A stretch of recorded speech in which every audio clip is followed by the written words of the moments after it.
Alright, He fans, it is time to take on the man himself, and we are finally going to finish out this line, so far anyway, and take a look at He-Man from the Motu Classics Club Grayskull Filmation style line from Mattel. So we're going to move this guy over to the side for just a second, and we're going to go over packaging one last time, again, until Super 7 gets out some more product for us. We've got our Jawbridge style package, windows on the top. We've got our logo on the back, slipcover, our window, character name, logo again, some Filmation style artwork, and then a write-up of this series. So let's do it and take a look at this guy. Alright, and here he is, the man himself, the He-Man himself, I guess. So obviously, I've said it, what, 7 times now, this is the Filmation style line. So everything is made to look specifically like the cartoon. So vintage He-Man did not look like this. Classics He-Man does not look like this. This is the quintessential Filmation cartoon style look for He-Man. And when I say that, I also say this is my definitive He-Man. I said it with Skeletor specifically, but this is the He-Man I grew up with. I had a He-Man, I still have him. But the cartoon is what got me into He-Man as a kid. And, you know, I was born after the show even started. I was born a year after He-Man was a thing. So I didn't have those toys to play with right when they came out, because obviously I was too young. But this is what I remember and what I think of when I think of He-Man first. So to get this figure is just cool enough on its own. And I'm a big fan of classics already to begin with. Obviously, I've done plenty of reviews at this point. But to have him in figure form is really good, and that the one thing that is, you know, key to this figure is that head sculpt. That's the main difference, and I think they really nailed the head sculpt. Looks really, really good. So we're going to quickly go over the rest of the figure, what makes him a little different to the classics version, and then we'll do a comparison as well. But we'll start with the articulation. It's standard Motu Classics with the addition of the quote-unquote janky ankles. So we've got the head on a ball, spins, a little bit of down motion, a little more up.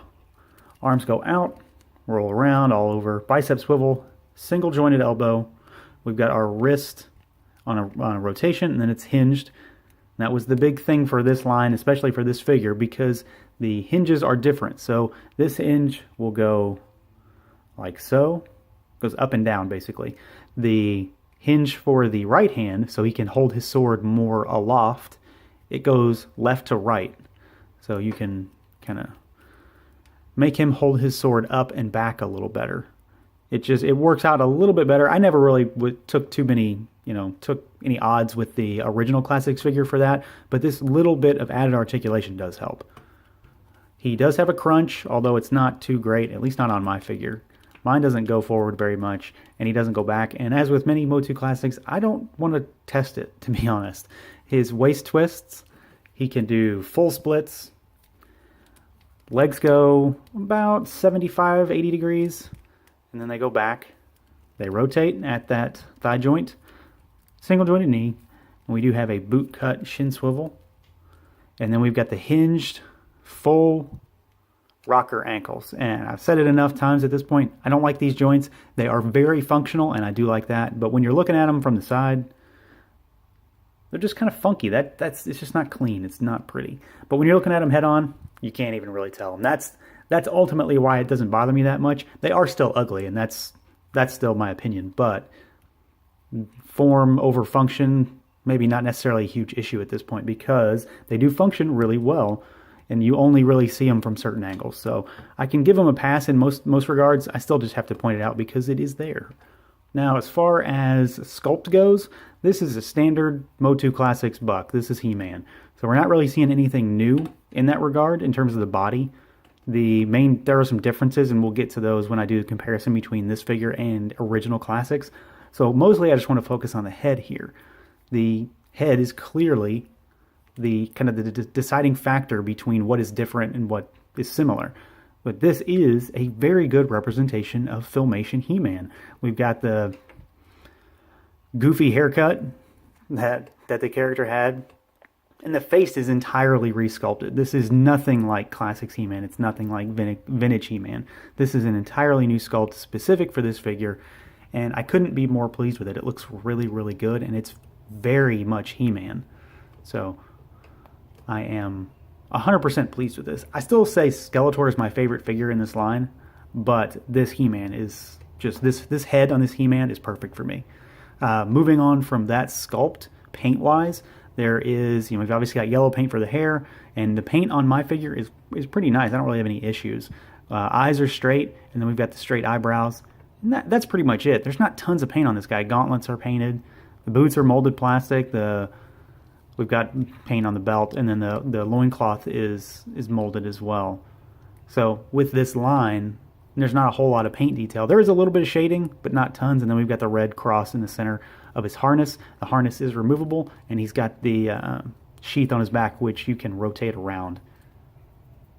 All right, now let's take a quick look at accessories, because he does come with two. We've obviously got the Filmation Accurate Power Sword, and that's, as far as He-Man's accessories, that's what he comes with. That's all he has. There's no axe, there's no shield. This is what he has in the show, so that's what he gets. It's a flat piece of plastic, more accurately sculpted to the show, and it's bluish gray kind of in color. Not really sure how to describe that. I want to say light blue, but it's also kind of gray depending on how you get it in the light. It doesn't match the harness, and it's not really supposed to either, but they're not the same shade. The other accessory, though, is this. This is kind of a pedestal type thing made out of bricks, and it has two holes, one here and one here, and they are meant to hold power swords. So you could do something like this. Take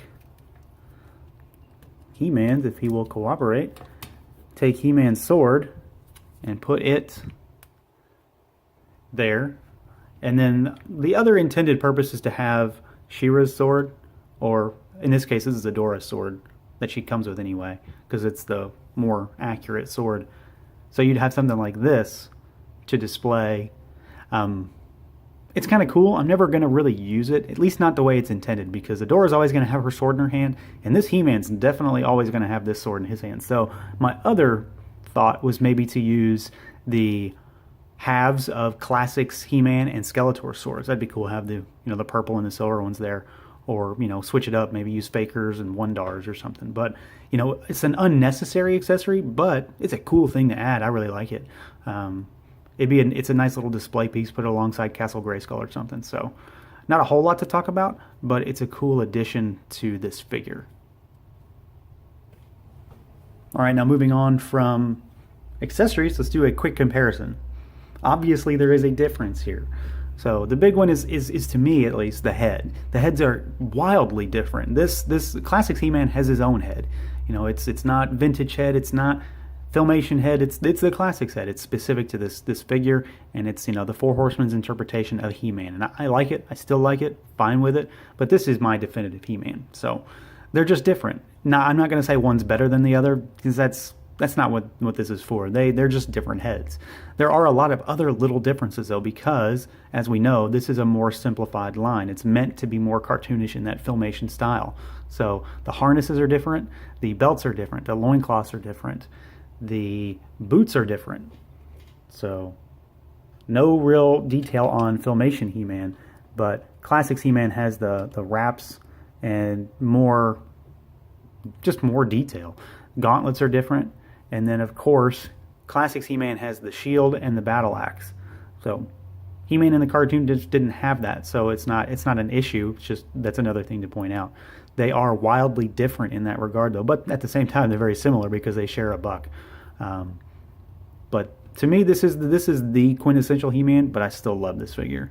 But there's enough different between the two that I'm not really going to worry about comparing them. This one's not being replaced. Not in any capacity, so they'll go well together on a shelf full of 10 other He-Man figures, if maybe more. I don't even remember anymore. All right, so overall, I think it's pretty obvious. I really like this figure. He is my He-Man. When I think about He-Man, this is what I think of. I think they really nailed the face sculpt on this guy, and that's where it counts. The rest of the figure is just a figure, but that head is what makes him He-Man. The inclusion of the brick accessory is a cool little nod, just something else to have. I didn't need it, but I like the little added bonuses that they include with these figures sometimes. It makes them more substantive to me. The Filmation Accurate Power Sword is also very cool. And He-Man was a great, I mean, he's obviously going to be the first figure that they start with in this line, but he really started the line off very strong. It didn't finish as strong, but it started with a bang. It really did. And I am very happy to have this guy in my collection, and I'm looking forward to many more from Super 7. So that is going to do it for this review, everyone. Thanks again for watching. Feel free to like, comment, subscribe, and share. And until next time.